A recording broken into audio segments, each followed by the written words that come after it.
everyone. How's it going? So I wanted to do a little segment here, and I just figured I would do it live, of a segment I saw on Tucker Carlson's show last night where we saw, I believe his name's Richard Blumenthal, was a spokesperson for the Democratic Party who worked for the Clintons, and he was on Tucker's show, and Tucker was asking him quite a simple question, and I thought it would be worth to look at the reaction, because this is the first thing that popped into my mind when I heard that Kamala Harris had accepted the VP slot.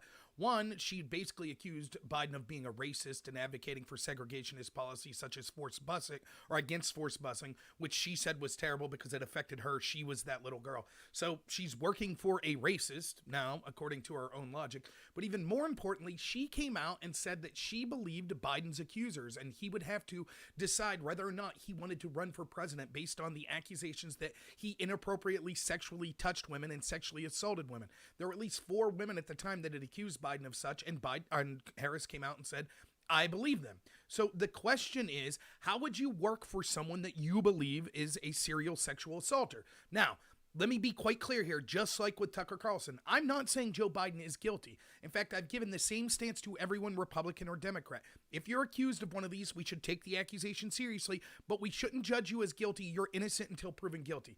The hypocritical nature comes from the Democrats, who everyone from Trump to Kavanaugh said, no, we have to believe all women. If a woman accuses you, you're obviously guilty. Then, as soon as they accuse the presidential campaign and head president nominee of the Democrats, Joe Biden, all of a sudden they changed their story. Now all of a sudden it's not believe all women. So the standard should be Kamala Harris's standard, not mine. She's the person who said, I believe these women, I believe Joe Biden sexually assaulted someone. I'm still not saying that. How could you work for someone that you believe is a serial sexual assaulter? That's the question that Tucker's going to ask Blumenthal. And I thought it was telling to just go through this whole, it's only about 5 minutes, but to go through the whole segment, and I'll be pausing to give my take on exactly how pathetic Blumenthal looks when he's trying to answer this. So let's begin. Richard Goodstein served as advisor to the Clintons. He's watching all of this very carefully. He joins us tonight. Richard, I always preface my questions to you by saying, don't want to be mean, but how can someone who said she believed that Joe Biden committed sexual assault against various women serve as his running mate? Sincere question. Tucker, can I just say one quick thing, because this is something that will serve you and your fellow hosts on Fox. Her name is pronounced comma, like the punctuation mark la, Kamala.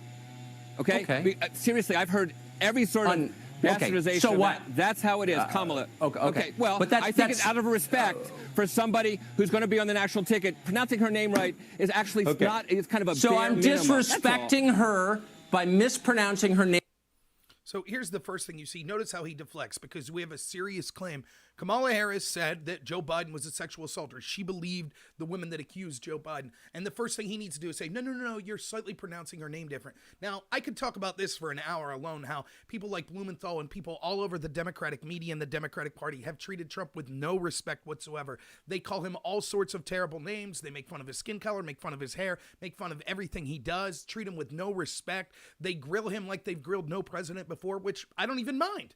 I don't mind. I just wish that they would hold that same standard to people from all parties. It's just very telling that it's uniquely to Donald Trump. And as always, with these Democrats and with the left, exactly what they accuse you of is what they're doing.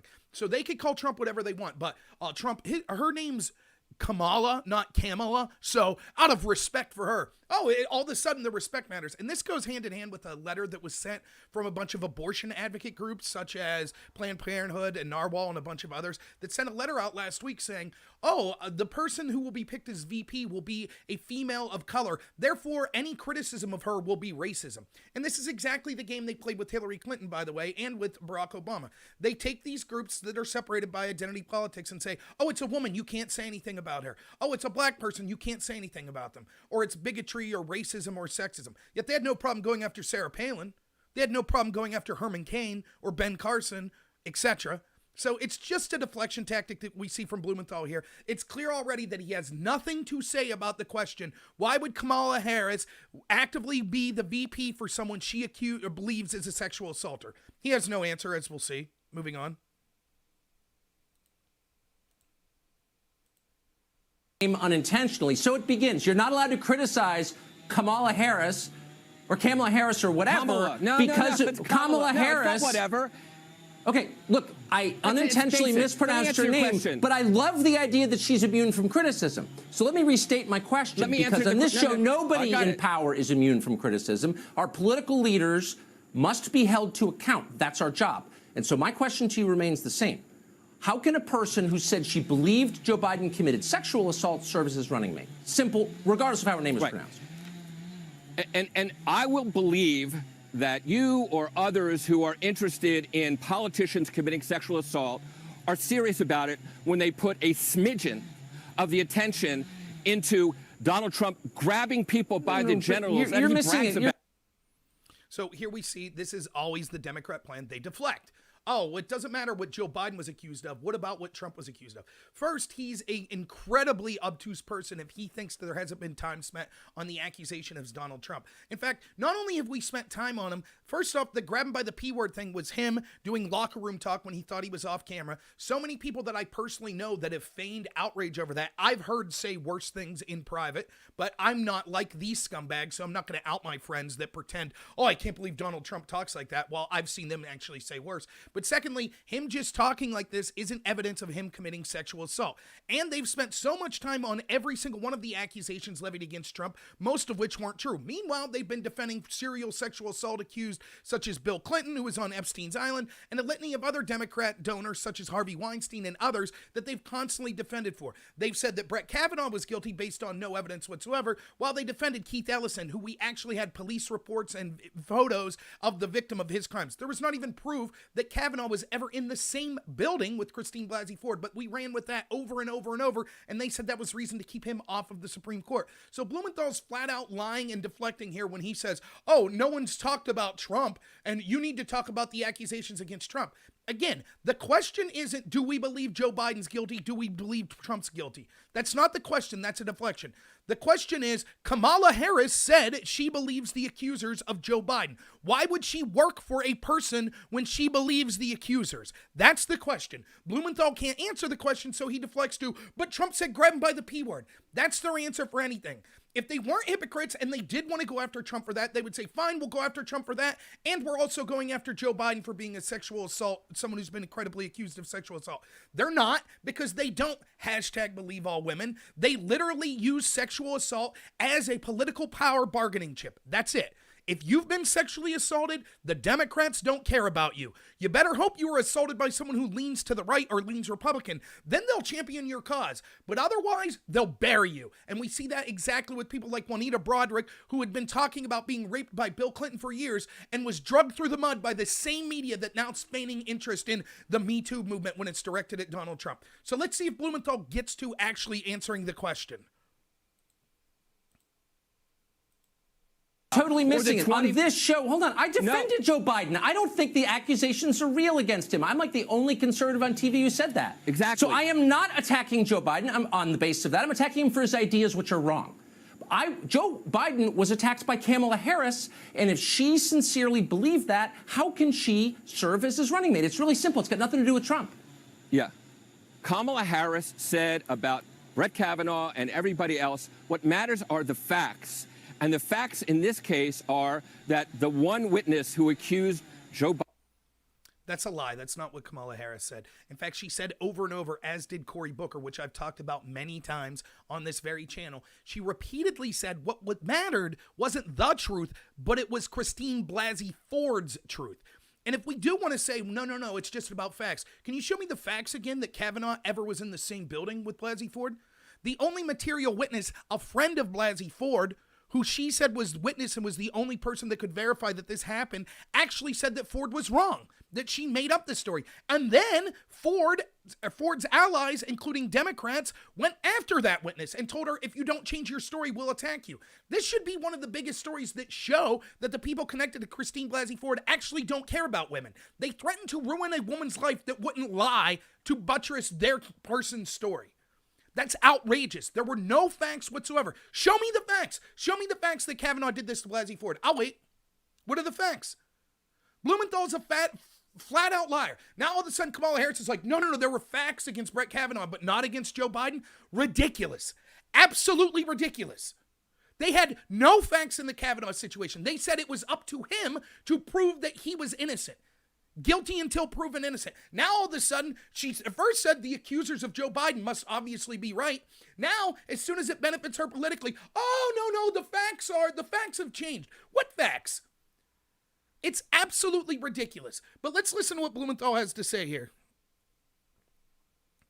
Biden of sexual assault has been radically discredited, and that's basically her position, and that's where the public has come down on this. That's why for months you haven't heard a word about this, and in part because you've got 20 women waiting to get their position in court, taking their case against Donald Trump. And I think maybe in fair and balanced hood. Again, we see that he deflects, right? Now, notice if you listen to what he says here, it's very tricky. The original article was even before the main woman who worked, I believe, was a Bernie supporter, when she claimed that she was sexually assaulted, basically not to get too graphic or gross, but claimed that she was actually penetrated by Joe Biden's fingers. There were also 4 other women that said that they were touched inappropriately sexually by Joe Biden to different degrees. So him saying, oh, one person has been discredited. Well, what's the discrediting? Why is it okay to look at her story and be critical of it? Now, I agree. And again, I'm not saying Joe Biden's guilty of sexually assaulting that woman. I think that we should be allowed to look at each accusation in a vacuum and look at it critically. That's absolutely what we should be doing. But they didn't do that with Kavanaugh, did they? They believed Michael Avenatti and his client, Julia Swetnick, that said that Kavanaugh was leading gang rape gangs, despite there being no evidence. They believed Christine Blasey Ford, who had been in conjunction with Democrat-connected lawyers, her supporters were actually threatening the only witness she had, which said that it never occurred. They believed all of that. But now all of a sudden it's okay to look critically at one woman. So Blumenthal's argument is, yes, we have at least 5 women that have accused Joe Biden of inappropriate sexual touching, but because I believe one is discredited and Harris believes one is discredited, now she no longer believes the bunch? Remember, if you look at that initial statement of Kamala Harris, she didn't say, I believe this one woman. She said, I believe the women, plural. So did Blumenthal say that each of these women have been discredited? No, he didn't say that, did he? So you can see that he's clearly deflecting. There is still no answer whatsoever. Now put yourself in Kamala Harris's shoes. Imagine that you think that someone running for public office in your hometown is a serial sexual assaulter. That's what she said. A bunch of women come out, they accuse your mayor, for example, of committing sexual assault several times. And you come out and you say, I believe these women. I believe the mayor's a sexual assaulter. And then the mayor says, hey, would you like a cushy job with me? And you say, absolutely, sir. I no longer believe those accusers. Now, does this sound like a credible person that we want to have power? And make no mistake about it, as we'll get to at the end of this little clip, it matters who the VP is because Joe Biden either won't make it to the election or shortly after he's elected, he will be asked to step down because he's mentally infirmed. So who you pick as vice president will be the president of the United States if that side wins the office. So it's absolutely important that she is an incredible hypocrite who is willing for her own personal power and own personal political aspirations to work actively with someone she believes is a sexual assaulter. It's disgusting, and it shows that she cares nothing for actual victims of sexual assault. You couldn't pay me. Look, I'd like to have political office. I ran for office. There is no way I would accept a position under someone I believe was a serial sexual assaulter, that I publicly accused of it and said I believe the victims. No way whatsoever, even if it guaranteed me a position such as vice president, because I have integrity, and I'm not willing to sell out women who I think, well, you got sexually assaulted, but tough luck. I now have to discredit you because I want this position of political power. It's one of the most disgusting things imaginable. That's your vice presidential candidate who would be the acting president if her side wins the ticket. You know, maybe you don't really want to go down that road. That's all. No, it's a very simple road. I don't work for any politician. If somebody accuses you of a crime and then never says she recants and doesn't believe you're guilty, then maybe she shouldn't serve as your vice presidential nominee. That's all I'm saying. It's not about Trump. This is the one thing that's not about. Right. Okay. Let me ask you this.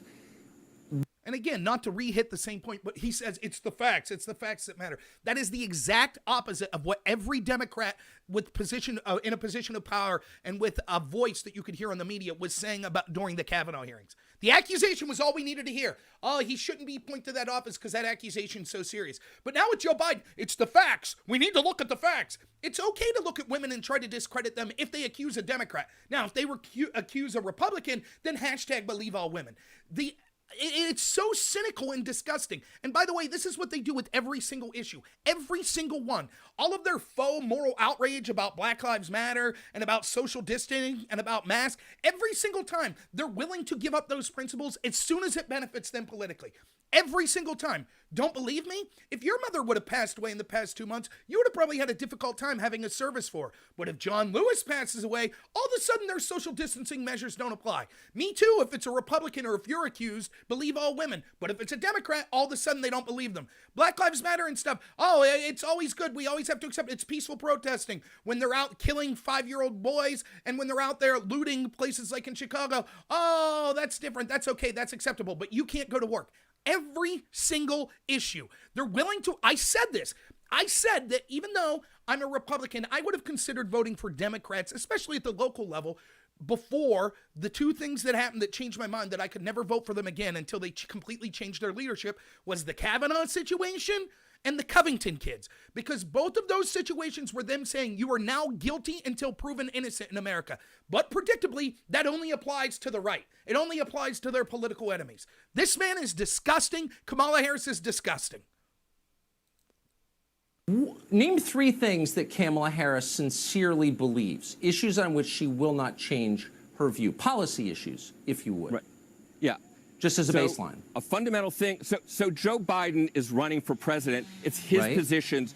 Just like Mike Pence took the position with Donald Trump, not believing that grabbing women was a good thing, but he otherwise thought that Donald Trump was onto something. And Joe Biden is on to making sure that things are done more fairly in the country and not tilted towards the rich and powerful. Kamala Harris believes that. She did that as Attorney General. She did that as a DA. Okay, so I'm wondering. Well, I'm wondering.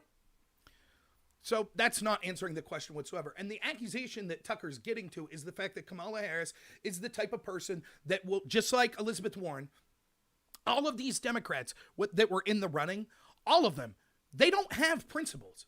They're willing to do whatever their masters that really won the country say. You know, the unelected bureaucrats, people in the intel community, people that are in charge of academia, people that are in charge of the tech companies, these oligarchs, whatever they say, they jump and say it's how high. The military-industrial complex. That's why someone like Kamala Harris has such a prolific political future. Not because she's popular, not because she has good ideas, but because the people that really rule this country know they can count on Kamala Harris to do whatever they tell her to do. She's not principled. She'll change like that at the flip of a hat. I mean, she literally came out and accused Joe Biden of potentially being racist for opposing forced busing, and then 3 days later said, oh, by the way, I'm against forced busing. Why? Because her handlers told her to do that. And when you look at this ticket, Joe Biden is an empty suit. The guy doesn't know where he's at. So it's the perfect ticket for the establishment. They claim to be, oh, we're for the poor people. In reality, they hate the working class. They hate middle America. They absolutely despise it. And that's why their ticket represents that. It represents corporate oligarchs that know they could buy these two and they'll do whatever they say. That's what Tucker's hinting at here.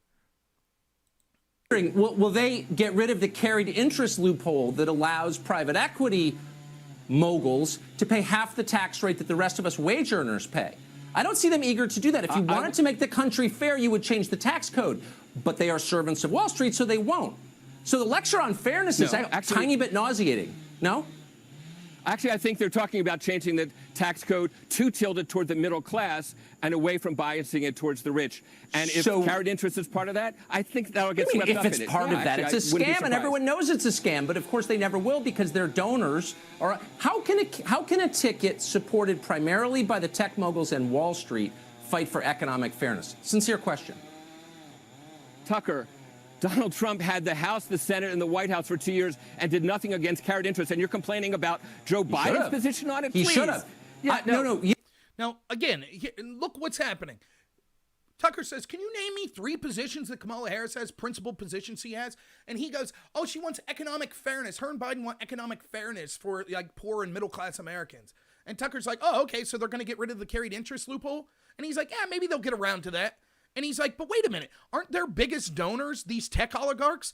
What makes us think, and you always hear this from Democrats, right? Before Hillary Clinton, in fact, you heard this all the time. Oh, we need to get money out of politics. The big money interests are all voting for Republican. Well, it turns out that was a lie, as we saw in the 2016 election. Actually, the Democrat Party is the party of the very poor and the very rich. That's who they are. Now, we're supposed to believe that the same Democrats, you and me's friends even, just regular Democrats that told us for years, politics is corrupt and people buy their votes. And that's what the Koch brothers are doing. And that's what all these wealthy people are doing. That's why we need to vote Democrat. Now we're supposed to believe when these oligarchs all of a sudden in droves start backing the Democrat Party, their money's not buying influence. Joe Biden and Kamala Harris is going to do the right thing.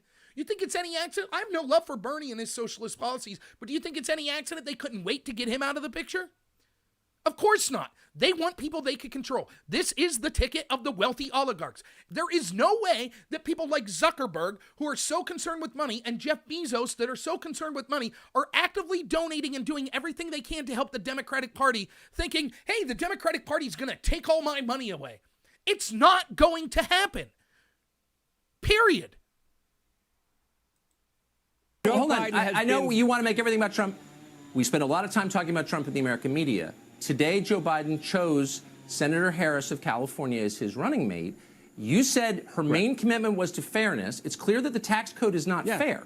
So in what ways specifically will they change? I mean, I don't mean yelping about BLM, getting off cheap and easy. I mean the real change. Not yelping. What are they for?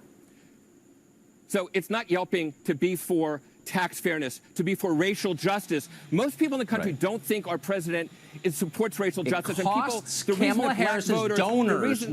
Now, this is twice that Blumenthal said this. If you listen with a critical ear, you would hear it. He said before when talking about the sexual assault, that's why you haven't heard about it. That's why you haven't heard about it for a while, because this woman's been discredited. No, the reason we haven't heard about it from a while is because our narrative is controlled by left-wing interest, particularly the establishment left-wing, and they've shut up the story. Unlike with Kavanaugh, where they were picking up people off the streets in any rumor they could to try to discredit him and claim that he was a serial gang rapist.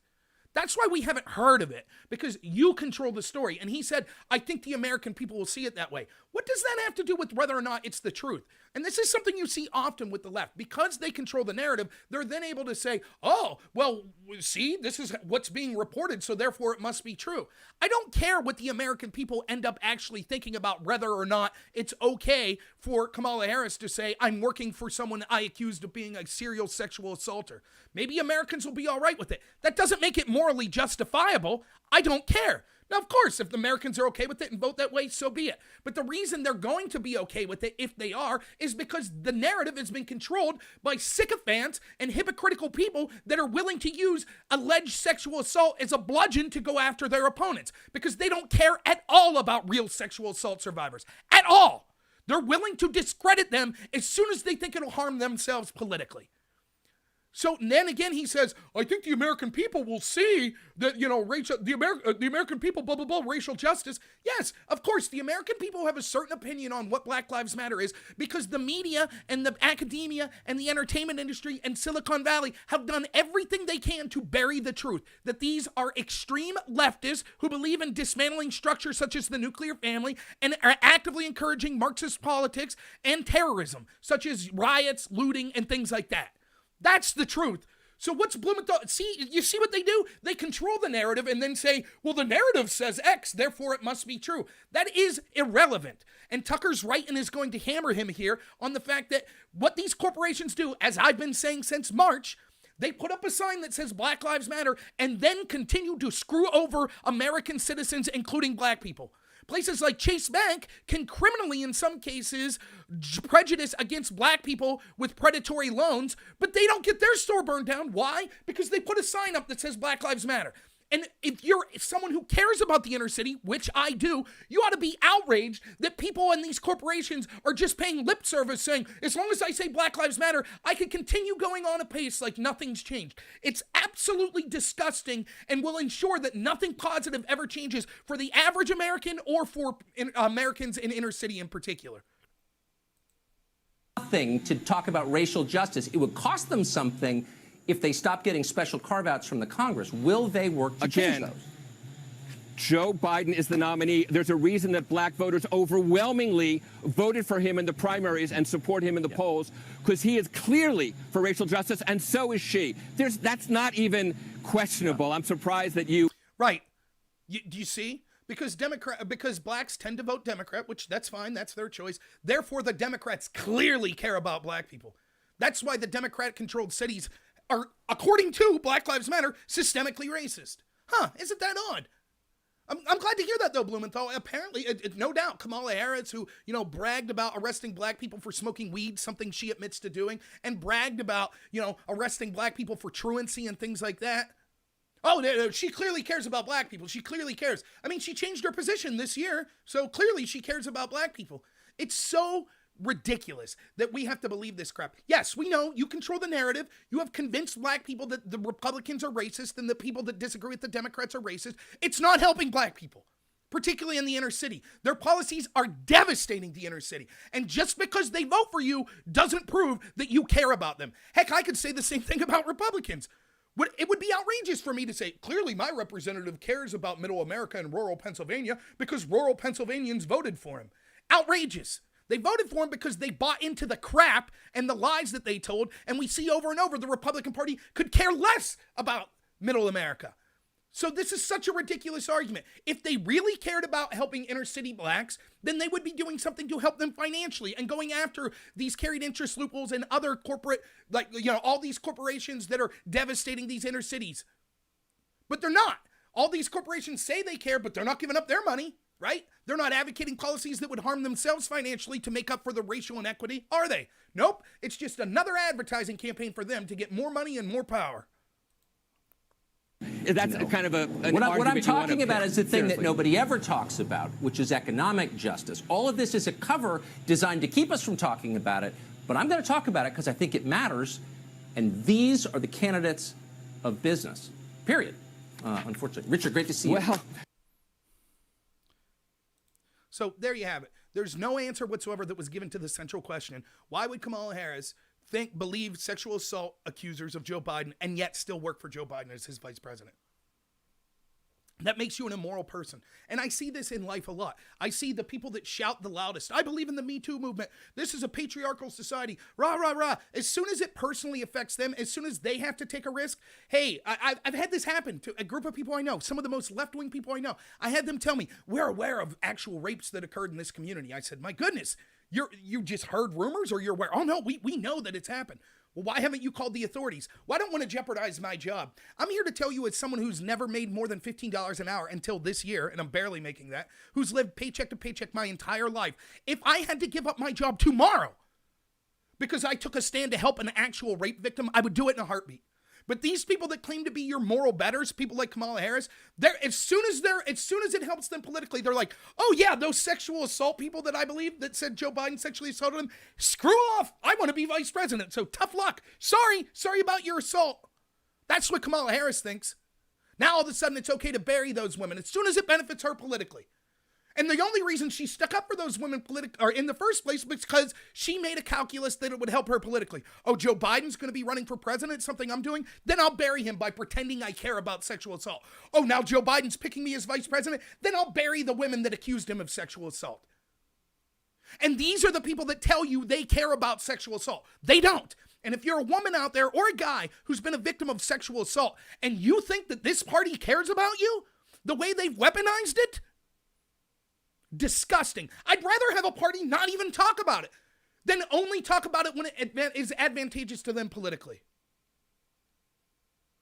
All right, so here's what I'm going to do. I'm going to end this because YouTube, but then I'm going to start another live stream and we'll just have a talk and I'll talk to more of the people on the chat. So thanks so much for watching. If you like this, please like and subscribe and check out some of the other videos I did. Also, I'll be on Sarah Corrier's channel at 10 p.m. Eastern time tonight, so check that out. So I'll be right back with another live stream, but I just wanted to end this so it's its own separate thing. So thanks so much, everyone.